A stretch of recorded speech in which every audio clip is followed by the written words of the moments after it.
Halo, perkenalkan nama saya Ivana Stefani Glory Octavia Stanggang, M140610200014 dari Universitas Pajajaran.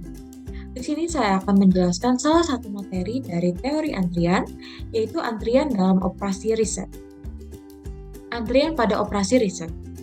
Antrian ialah suatu garis tunggu dari pelanggan yang memerlukan layanan dari satu atau lebih pelayan. Model antrian dalam operasi riset bertujuan untuk meminimumkan total dua biaya, yaitu biaya langsung dan biaya tidak langsung, di mana biaya langsung berupa biaya yang dibutuhkan untuk menyediakan fasilitas pelayanan, dan biaya tidak langsung adalah biaya yang timbul karena individu harus menunggu untuk dilayani. Selanjutnya ada elemen pokok sistem antrian. Dapat dilihat pada gambar tersebut merupakan sistem antrian yang paling sederhana.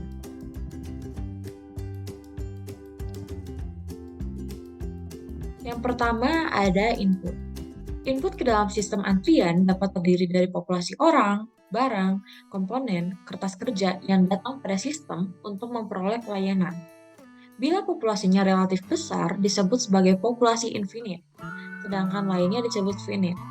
Besar kecilnya populasi dinyatakan oleh perbandingan dengan kapasitas sistem pelayanan yang ada. Yang kedua, pola kedatangan. Cara individu dari populasi memasuki sistem antrian disebut pola kedatangan atau arrival pattern.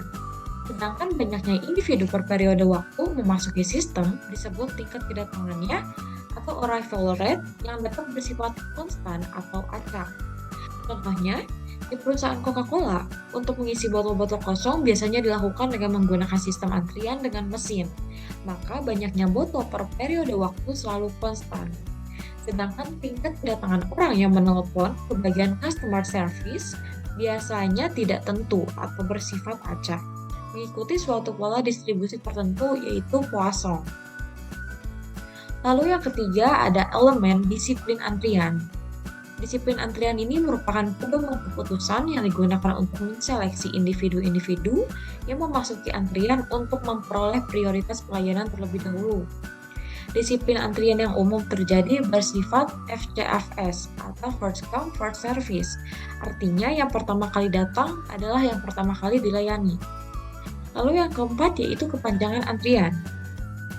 Kepanjangan antrian ditentukan oleh kemampuan fasilitas pelayanan yang ada dalam sistem.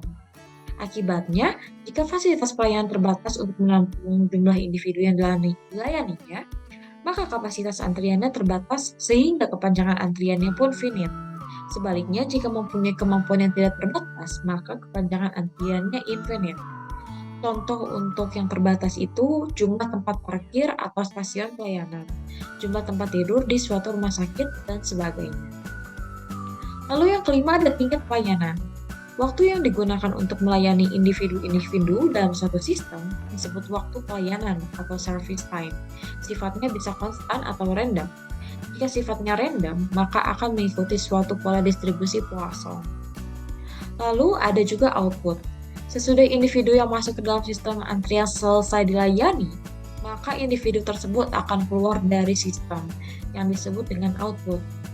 Ada dua hal yang bisa terjadi setelah mereka keluar, yaitu ada yang bergabung lagi dengan sisa populasi, sehingga mempunyai kesempatan untuk masuk lagi ke sistem dan juga akan membentuk populasi lain, yaitu populasi yang sudah dilayani.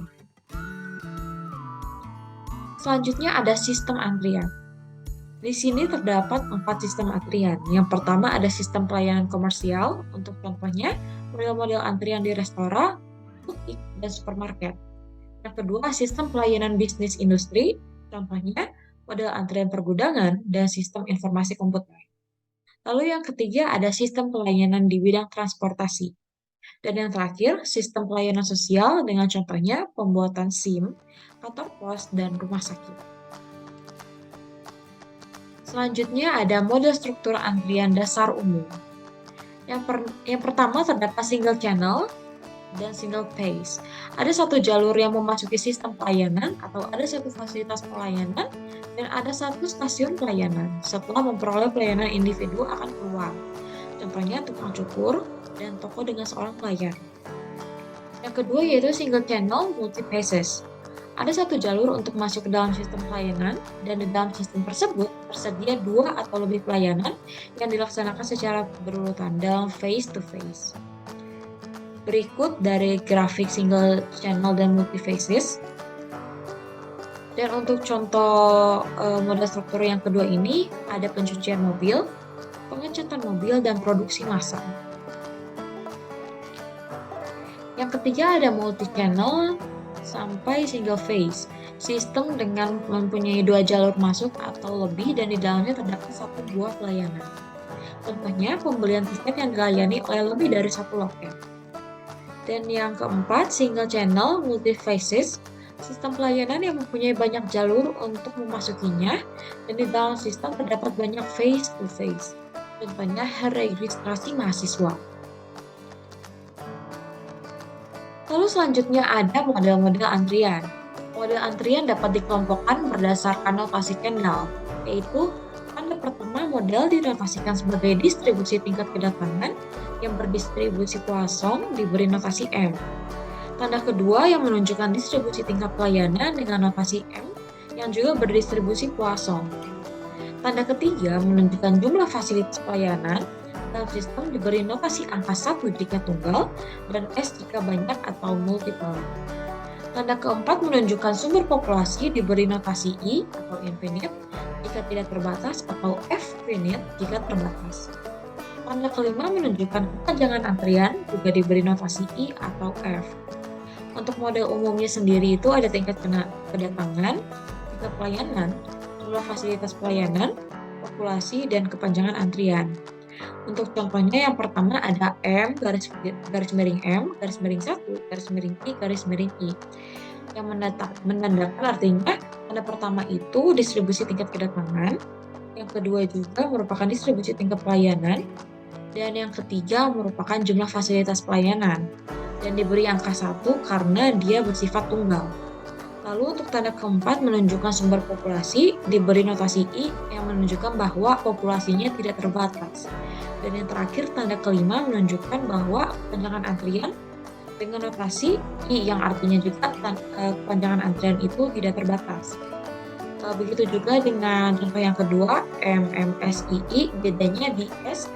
Untuk contoh kedua ini maka tanda ketiganya menunjukkan jumlah fasilitas pelayanannya itu banyak atau multiple. Selanjutnya ada tujuan model antrian. Model antrian mempunyai tujuan menentukan bentuk sistem biaya minimum atau keuntungan maksimum dengan mencari kombinasi parameter dari variabel-variabel yang dapat menghasilkan sasaran optimal atau meminimumkan dua biaya yang terlibat dalam model antrian atau minimalkan biaya langsung dan biaya tidak langsung. Biaya dalam model antrian.